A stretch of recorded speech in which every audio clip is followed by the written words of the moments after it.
appreciate everyone coming here to celebrate with Jim. I have known Jim and his wife Roseanne for almost 35 years, and that was kind of scary when they did the math. But even though I've known him a long time, I've only worked with him for the past year and a half. So I had to prevail upon some anonymous sources to give me some background information so that I can just give you some highlights from Jim's distinguished career. There's much more that went into it, but I have just, a couple of things to give a background summary.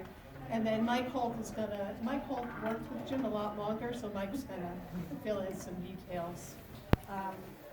I'm gonna actually read most of this so that I don't forget stuff, important stuff.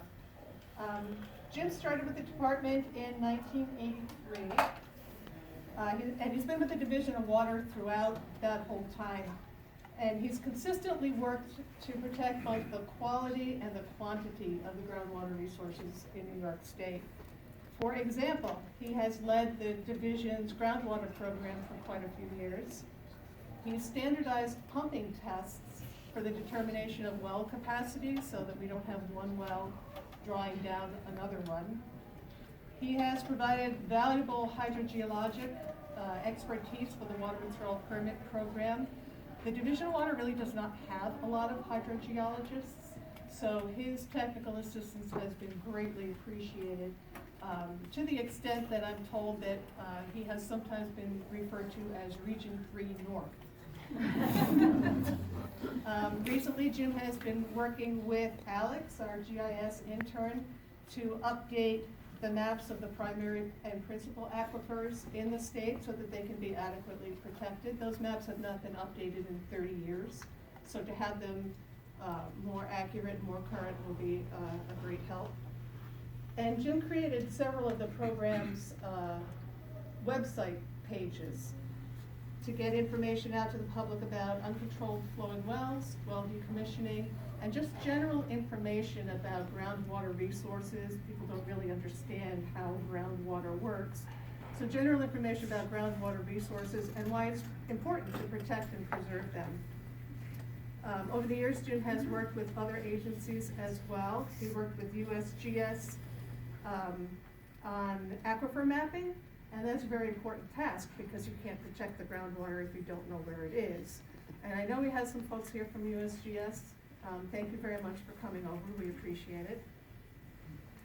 Jim has also worked with the DOT on designing highway barriers so that if there's a chemical or oil spill on a road from a tanker, that it doesn't just flow off and contaminate nearby groundwater. There was a particular place where there was a public water supply well very close to a highway. And it's just an example of a very practical, forward-thinking solution that Jim would be likely to come up with to protect groundwater resources. Jim's been called upon to testify as an expert witness for the department on several occasions. Early in his career, he got his professional geologist license in Pennsylvania, and he has maintained that license throughout his years in New York. New York did not start licensing professional geologists until 2017, but once they did, Jim applied for and obtained his New York license as well. If you're not familiar with that process, it was not a slam dunk. New York and Pennsylvania do not have reciprocity, so the application process was very detailed and lengthy and difficult, and so it's a notable achievement really for Jim to have been able to obtain the New York license as well as the Pennsylvania one. Looking forward, we have a departmental bill being proposed again this year for the well drillage program. When that bill passes, it will contain two entirely new sections authored by Jim. One will protect groundwater quantity by requiring the control of flowing water wells. The other will protect water quality by requiring proper construction, maintenance, and eventual decommissioning of water wells. Right now, if someone stops using a well, pretty often they just walk away, and that leaves it open, subject to contamination getting down into the aquifer as well as just a public safety hazard. So when that bill passes, that practice will no longer be acceptable. So Jim, if you're thinking legacy, that's a good one. So that's, like I said, a really brief summary of a long and productive career. I'm going to turn it over to Mike Holt for a couple of words. Mike actually worked with Jim quite a lot longer than I did. Here's my notes. I hate following somebody who's all prepared and then I get in there and kind of wing it. I don't have. So I was thinking about what to say when I'm driving in, and we moved down here, was it 2001 or 2? 2001. You weren't even here. Anyways, we moved down here in 2001, and I worked with my mentor, Gordon Bain, for several years before we moved down, and his last day was our first day here. So I was kind of on my own running the program for a while, and we had dealt with, asked Jim and Dan from time to time to look at specific projects that we had to work on. And we needed an expert geologist, a hydrogeologist to work at, and they were always very gracious about doing it. And then, thank God, Jim volunteered to come over and work with me. So for several years, I mean, probably, when was that, like 2002 or 3? It was pretty early when we moved down here. Jim came over and we worked together as partners, and that really took a lot of pressure off me because I'm an engineer and, I understand some about hydrogeology, but I wouldn't pretend to know all the ins and outs of it. So when he came over, that was a good way to help divide the work. I kind of worked more on the surface water. He worked on the groundwater type things, and we really worked well as a team.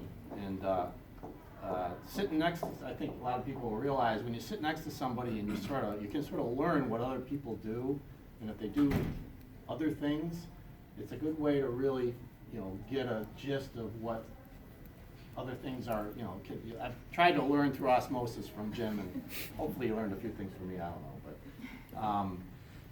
so we worked together for several years in that capacity, and then when I got the chance to get promotion, I was a little nervous that, we worked together, for so long that all of a sudden I was going to be his boss. And I really appreciate the fact that you never gave me a hard time about that. You really supported me. No, he really very open. I was nervous because, hey, we were, and he really supported me and, didn't miss a beat. And that really made my transition to that a lot easier. So I always really appreciated that. So we mentioned a couple of hearings. We've been through some interesting situations especially down in Region 3, and I won't go into some of the details, but I was always, Jim was always very professional. We sat down, and he knew when to tell people this is the way you got to do it, and he also knew when to compromise, because a lot of times we all know we have to try and figure out a solution everybody can live with, and he was very good at that, and I appreciate that as well. So I always knew I could depend on him to have my back as far as technical issues. And you waving at me, Angus? You want to say something? No, I'm putting my. Oh, I thought you wanted to say I can something. second that. So, I gotta play the music like I'm at the Oscars. So anyways, I don't want to ramble on here, but Jim, I like to think that we have done, Jim and I, and a lot of Jim, as far as groundwater, moving the program forward with the change in the law and the expansion of the law. That you've done a lot to really protect the groundwater of the state of New York, and that's something to really be proud of. And I think you can walk away thinking, boy, you did some good work here. So I appreciate it.